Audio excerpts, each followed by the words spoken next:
Yo, what's up, y'all? Today we talking to another average day Joe, somebody that's just following their passion and trying to make an impact on the world and just doing what they love. So today we talking to Courtney Bang Rice. Doing it. Let's talk to him.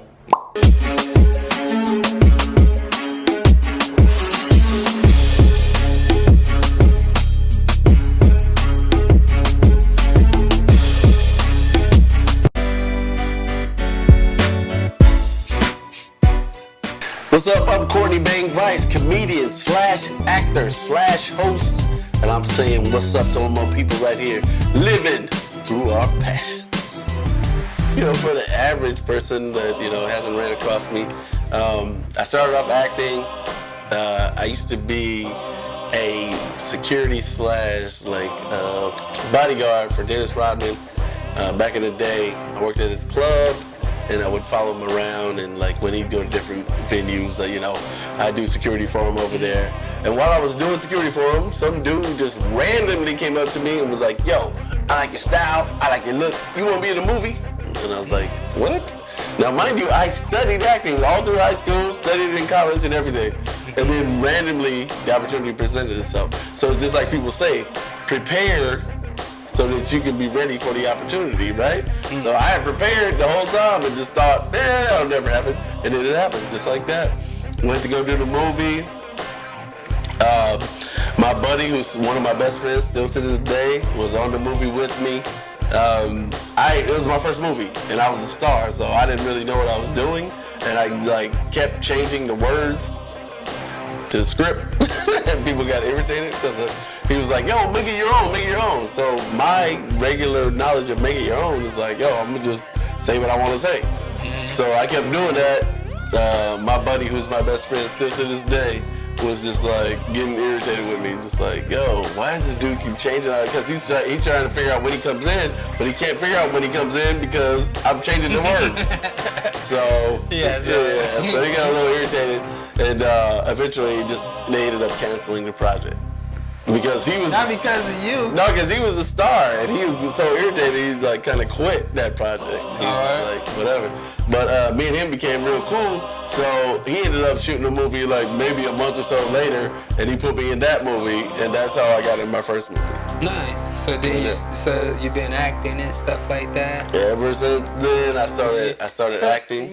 You have any crazy stories, man? The craziest story for me, I think, would be that you know who Phil Spector is? Yeah. Took me a minute, but yeah. Phil Spector, the murderer slash crazy guy. Movie producer slash crazy guy. He came in the club before. I used to come in regularly, but the first time I saw him, I didn't know who he was. Where was this club, man? Located? The club was in Newport Beach. It was called Josh Slocum's. For anybody that doesn't know, it was called Josh Slocum's. So insane. So he comes in the club. I'm working VIP. Comes in. He has his assistant with him, and it's just him. Now, mind you, he's like a little dude. He's got this weird poofy poodle wig on, so he looks crazy. Now, most people don't know who he is. They know him from the murder case, but they don't know that he's a producer or anything like that. He produced the Beatles, the Rolling Stones, you name it. He produced all those huge groups. His assistant, and I was like, come here. And then she comes over, and then I'm like, you know what he just said to me? And she's like, oh, no, what is that? I'm like, well, he just said that he would kill me, and that I'm a black bastard.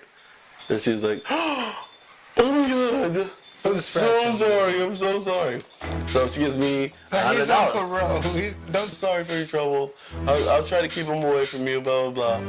Boom, 100 bones.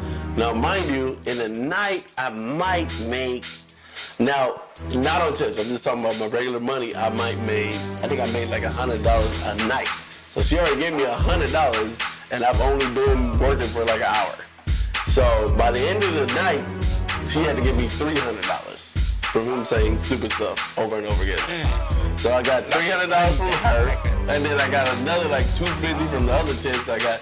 This is just working at this club. So on average, I worked Monday to Sunday for the most part, and I would average $250 a night just with dumb people doing that and just whatever the case may be. So money was crazy back then, and the club is closed down now. It'll never open again because Dennis burned all the bridges that can be burned, but it was like Orange County Studio 56, 56, is that what it is? 54, Studio 54. Studio 54 in Orange County was... He was probably Phil Spencer. He was probably up in that mug too. Oh, yeah. He probably was. Creeper. Yeah, he was a weird dude. I worked with him like 3 or 4 times after that. Oh, word? Yeah. Was he the same way? Or Same way, same exact way. Oh, really? Yeah, every time he came in, I was like, yo, I'm making at least $300 tonight. He's just done. Yeah, I'll take him. Got it, no problem. Got him. Because every time he saw me, he had to say something stupid. I'm killing you, black bastard. Like, he would say something stupid to me every time. I just look at his assistant. And she'd be like, she had a roll. She'd be like, peel? There's one. Oh. I would've been like, he looked at me funny. That's a cool story, man. I'm pretty good.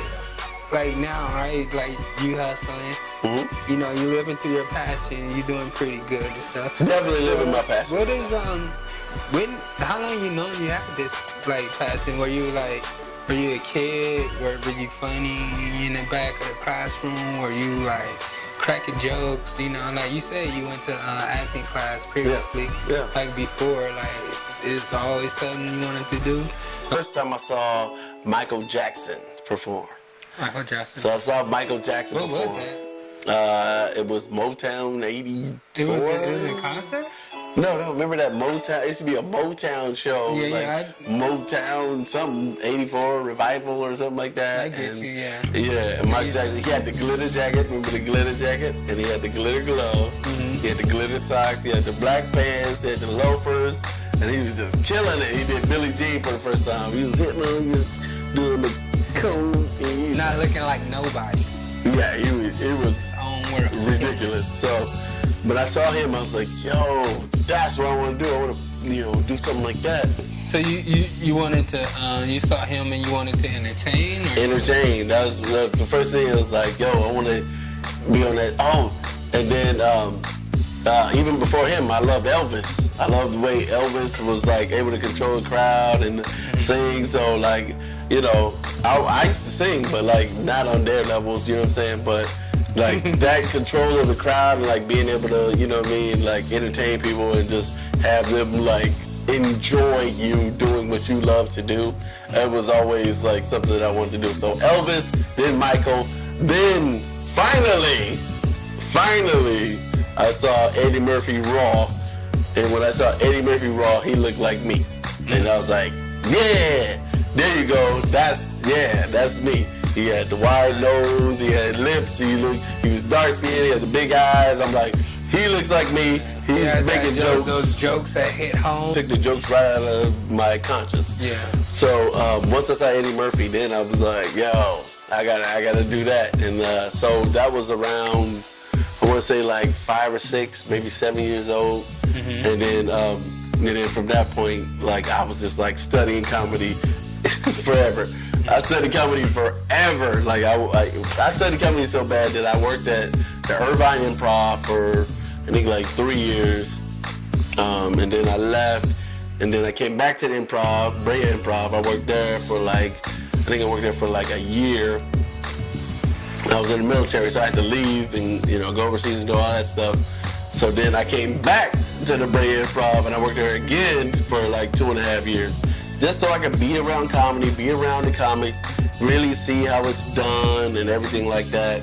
And once you left, and I'm sorry to cut you off, but I think that's pretty cool because that's what we're talking about, just living through our passions and stuff like that. So you went to the Army, Air Force, yeah. And then you came back to comedy.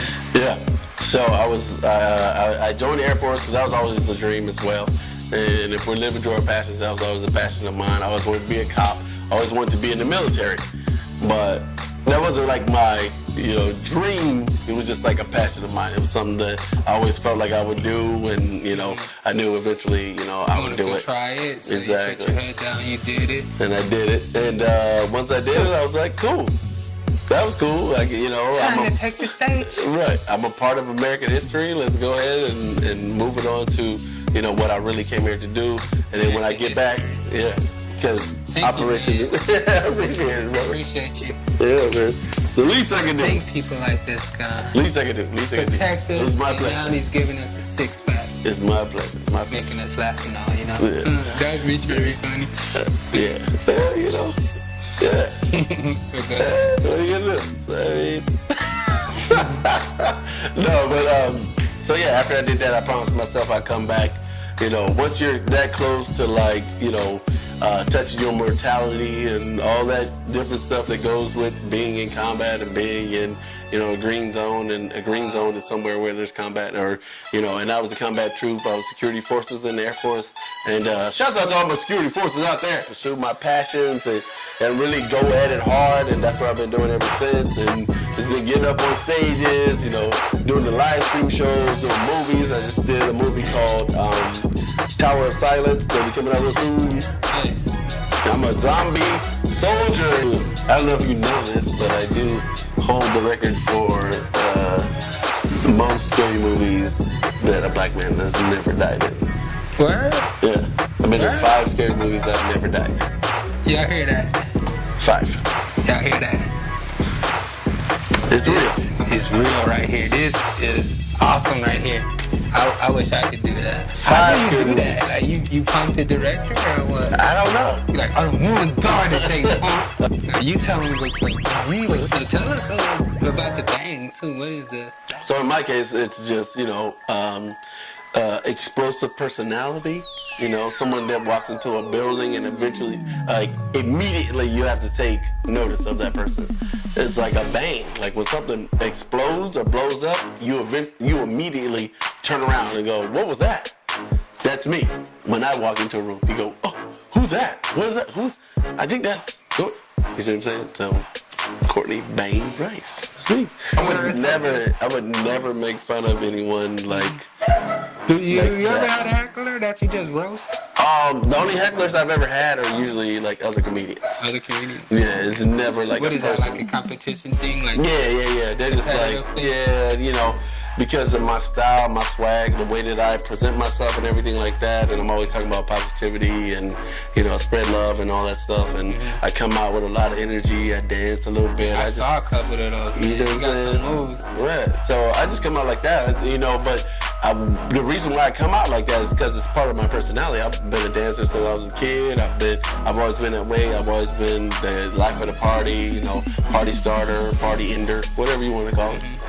So that's my comedy style, and I'm not coming out there going, oh, you guys, you know, are whack because you're not doing that. I don't care what you're doing. That's the weird part. It's like you get some haters, and you're like, why you hating on me? I don't care what you're doing. I'm just doing what I do, trying to show these people a good time because they all paid their hard-earned money to laugh. So I'm gonna make sure they have a good time, right? I just do, you know, me. I make fun of myself because I'm the funniest thing that I know of. This is the funniest thing that I know of. There's nothing funnier than me. Me making fun of me is, I have limitless material. I've lived 1,000 lives, and I've done the dumbest stuff that you've ever seen in your life. Literally.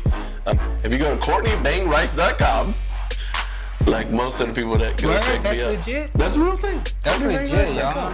CourtneyBangRice.com. What's there? That is all my show times. You can see clips of different shows I've done, like Epic Meal Time. I've been on there, and you know, 1,000 Ways to Die. Been on there. Ooh, I seen that one. That was a good one. Y'all should check that out. He's funny in that one. He got a couple ones. Yeah, that's where they can find him on. Yeah, you can find all that stuff on there. And to all my 3-5 followers. Go check it out. 3 to 5 followers. My grandma and mom, and you know what I'm saying? I try not to count them, but no, they count. They count. 5. Everybody counts. your Twitter. Oh, okay. So my Instagram, Twitter is channel. C Bang Rice on Twitter, Bang Rice on Snapchat, Bang Rice on Instagram, Courtney Bang Rice on Facebook. If you're on YouTube, you can just literally look up Courtney Bang Rice. Tell me about like your fashion and stuff. Like you get where you pick up your style. I live in Southern California, so of course we always got the fans on deck. You know what I mean? For all those people that don't know, I mean, this is a low cab, but we just swooped these up this weekend. He got the checker on feet, y'all. Yeah, the checkers is on my feet, but you can stand up, raise up on me, so give him one of those. Hey, real quick. bad boy. Get off on Southern California. That Orange County boy. But yeah, I got the Gucci phone. I got the Gucci phone. I'll tell you a funny story. I actually sold 28 pairs of shoes to get the car that I currently drive. When all you people out there complaining about your man buying shoes or whatever the case may be, that's how I got my car. Because otherwise, I had no other, like, I was working a job. I was paying my bills, so I didn't have no other, like, that was it. I was like, yo, what do I have that I can make money on? But the whole point of all of this, just so you guys understand, is the show is called Living Through Our Passions. Yeah. So we were just saying, when he was talking to me about doing the interview and everything like that, the whole point was so that people understand that you don't let age limit you, don't let looks limit you, don't let anything that somebody else told you limit you, don't let any of that stuff limit you. If you have a passion for something, get out there, pursue it. Your life is never gonna feel fulfilled until you pursue that passion. There's a reason why you're wired that way. Yep. There's a reason why you're wired that way. There's a reason why you're attracted to those things that you're attracted to. Yep. There's a reason. So go ahead, pursue it. Find out what it is. You can always get a regular job. You can always get a regular job. Yep. You can always go to school. You can be 60 and go back to school. Yep. I would go to school right now, guys. Man, do it, man. Do it. Just say it. So pursue that passion while you still have the fire burning in your heart. Get out there. Find out what the reason is. That's what life's about. And that's what this show is all about. So I want all of you guys that tuned in to go ahead, do a deep dive within your soul and find out exactly what your passion is. Take that and make that into something that you can live with. You know, if you can make money from that, hey, come on, man. That's ridiculous. Now you'll never have a hard day's work if you're out there living your passion. Cool? Hey man, I thank you for that. Appreciate that. Bang, bang. You get back up. You gotta go forward. So thank y'all for checking this out. This is gonna be fun. We living through our passion. We getting our I don't even know how to dance anymore, man. I was going to Lily Wop yesterday at the club, bro. This girl was trying to dance with me. I was just like, I couldn't stop. She just walked away. I was like, bye. Bye, still. Lily Wopping. Call me out here, Lily Wopping. Yeah. Thank you guys. Check it out. Subscribe. Live through your passions, bro. My man right here doing it. Got so much going for us, though. We're doing a lot. Looking for you in the future, man. I know you're going to be doing lots more movies, be on bigger comedy things. A lot of stuff going. Thank you for letting me come to your place. Hey, thank you for coming. Of this. I appreciate it, man. Y'all thank Carl for coming through. If you guys like what I'm doing, go ahead and push that subscribe button. Bam, where is it? Over here? Bam, press that subscribe button. Go ahead. I'm coming at you every Friday with something new. You can go check out the interview last week that I did with DJ Obey. It was pretty good. It's pretty dope. Go check that out. And you can check out Lou Dog next week. Like if Oprah, Rick Ross, and Shaq had a threesome, the baby would come out looking probably something similar to this, I would say, right? Let's see. Oh, you imagine that threesome? Oprah in the middle, Shaq in the back, and Ross in the front. Woof. And Shaq in the back like, hey, Oprah, bend over, took that thing up. You know what I'm saying? You can't imagine. I can imagine. I have a vivid imagination, but you can't. Sorry, I didn't mean to offend anyone.